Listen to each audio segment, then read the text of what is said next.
Hi, I'm Ian Carroll, and this is an FTL Talk. I've been building this 3D printer. Just got in the mail a little while ago. It's a kit. First thing I built was the frame. This is probably the most boring part of the entire thing, but it's also the most important part. And the reason is because all of the different motorized bits are going to use this for context in moving around. Without this frame, none of those motorized bits can happen.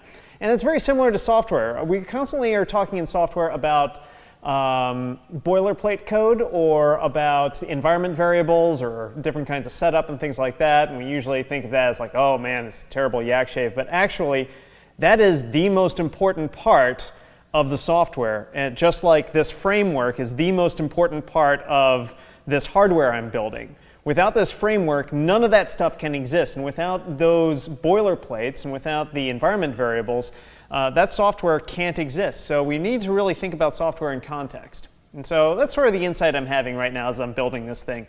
Anyway, I'm going to get back to it. Thanks. See you around.